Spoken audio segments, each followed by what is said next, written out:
Bon, salut tout le monde. Aujourd'hui, on se retrouve donc pour un problème courant sur les véhicules. Tout le monde a dû l'avoir au moins une fois. Le problème donc des phares oxydés, ce qu'on appelle les phares ternes. On a pas mal de soucis là-dessus. Donc mauvais faisceau lumineux, refus au niveau des contrôles techniques. Donc je vais vous expliquer comment je fais pour rénover mes phares. Allez, c'est parti.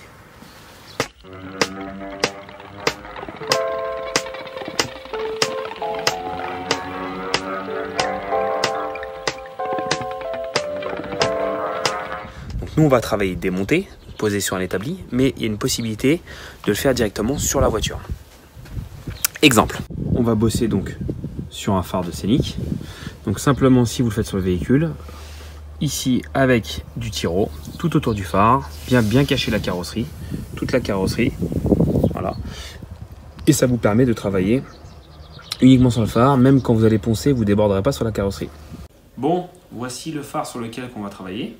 Donc il va nous falloir une perceuse. Alors moi c'est une visseuse des visseuses sans fil. À savoir qu'il y a des kits, je vous le mettrai dans la description.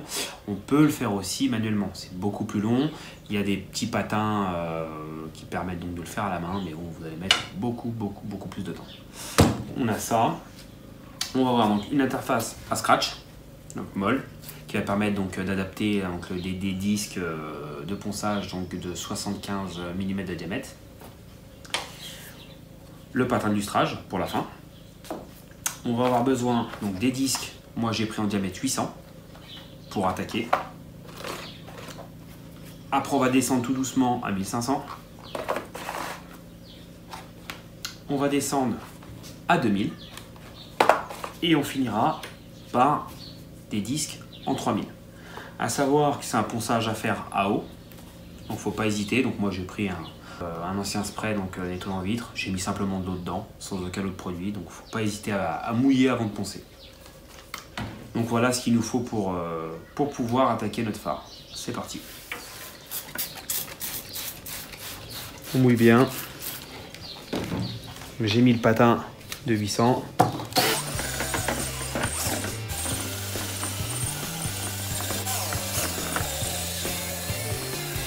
Là on voit bien dès qu'on commence déjà, on commence à avoir comme un lait.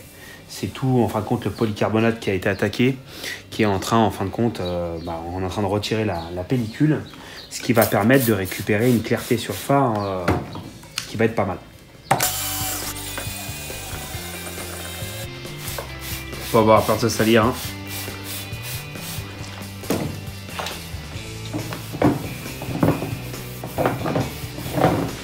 Hop. Bon, 800 c'est fini. On continue avec le 1500.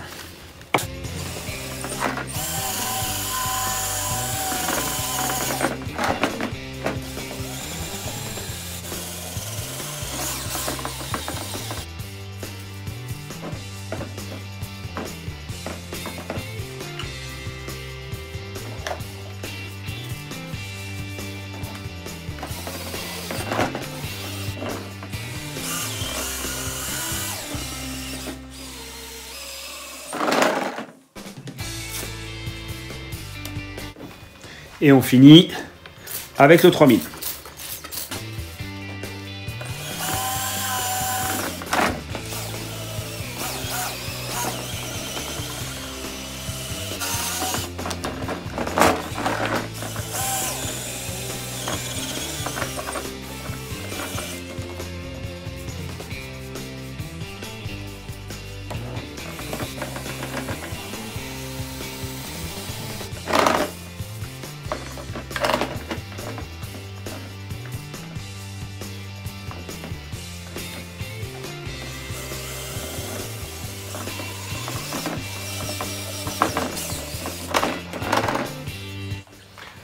Bon, notre phare est sec.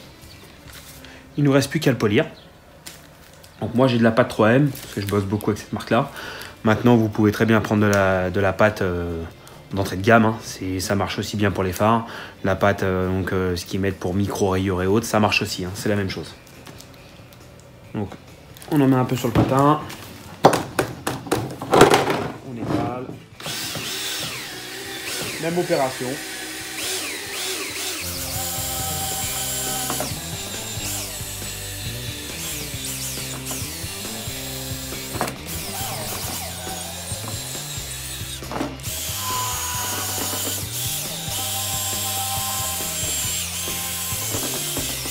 Bon voilà, on a fini de notre optique. Donc là on voit bien la différence, hein. Les deux viennent du même véhicule. Un qui a été donc, poncé lustré, l'autre qui ne l'a pas été. Moi je conseille quand même, une fois que vous avez fini donc, de faire votre ponçage, votre lustrage, vous pouvez donc tous les 6 mois à 1 an refaire juste un coup de polissage donc, avec la pâte à polir, ce qui évitera en fin de compte que le phare donc, se reternisse et donc de repasser par la case ponçage, etc. Donc en fin de compte, ça vous permet aussi de voir qu'on peut le faire nous-mêmes pour pas très cher. Donc moi, mon kit, il est composé donc de beaucoup plus de disques parce que moi j'en fais souvent. Maintenant, je vous mettrai simplement dans la description les petites boîtes. En fin de compte, c'est soit chez Meguiar, soit chez G27, etc. Ça vaut pas très cher. Dedans, vous avez le nécessaire pour faire 2 à 4 phares, ça dépend des contenances.